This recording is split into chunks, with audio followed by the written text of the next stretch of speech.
ఈ మధ్య బేకరీలో కొన్న కేక్ లో పొలోమన్ క్రీమ్ పూసేస్తున్నారు. 10% కేక్ ఉంటే మిగిలిందంతా క్రీమే. కేక్ తింటున్నామో క్రీమ్ తింటున్నామో అస్సలు అర్థం కావడం లేదు. ఆ క్రీమ్ ఏమో నోటుకు చుట్టుకుపోయి వికారంగా కడుపులో తిప్పేస్తుంది. పొరపాటుగా ఎక్కువ క్రీమ్ మొత్తం పిల్లలు తినేసారనుకోండి, మరుసటి రోజు నుంచి తగ్గుతానే ఉంటారు. డిసెంబర్ 31st కి ఏమున్నా లేకపోయినా కేక్ మాత్రం కంపల్సరీ అండోయ్. కేక్ లేకపోతే నిలబడిస్తారేంటండి మనోళ్ళు? అమ్మో ఇల్పీకి పందిరేశారు. నేను డిసెంబర్ 31st కి ఎటువంటి బేకింగ్ ట్రే లేకుండా కేవలం ఇంట్లో వాడుకునే ప్రెషర్ కుక్కర్ లోనే చాక్లెట్ స్పాంజ్ కేక్ ని ప్రిపేర్ చేశాను. టేస్ట్ అయితే చాలా చాలా బాగుంది. ఏం లేదండి, చాలా సింపుల్ ప్రాసెస్. 4 కోడిగుడ్లను ఒక గిన్నెలో వేసేసి బేటర్ తో బాగా బీట్ చేసేయాలి. బేటర్ లేకపోతే మిక్సీ జార్ లో అన్నా వేసేసుకోవచ్చు. కప్పున్నర పంచదార పౌడర్ మధ్య మధ్యలో వేస్తూ బాగా బీట్ చేసేయాలి.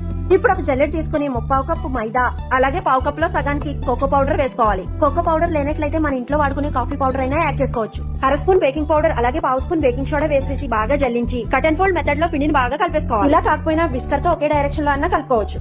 ఫైనల్ గా 1/2 కప్ ఉంటే నెయ్యి లేకపోతే నూనె వేసుకుని కొద్దిగా వెనిలా ఎసెన్స్ వేసి పిండిని బాగా కలిపేసుకోవాలి. ఇప్పుడు బటర్ పేపర్ వేసి సిద్ధం చేసి పెట్టుకున్న కుక్కర్ లోకి పిండిని వేసేసి బాగా ట్యాప్ చేసి ఉంటే డ్రై ఫ్రూట్స్ వేసేసుకోవాలి. 10 నిమిషాల ముందు ప్రీహీట్ చేసుకున్న అట్ల పెనం మీద కుక్కర్ ని పెట్టి కరెక్ట్ గా 30 నిమిషాల పాటు మీడియం ఫ్లేమ్ లో ఈ కేక్ ని బేక్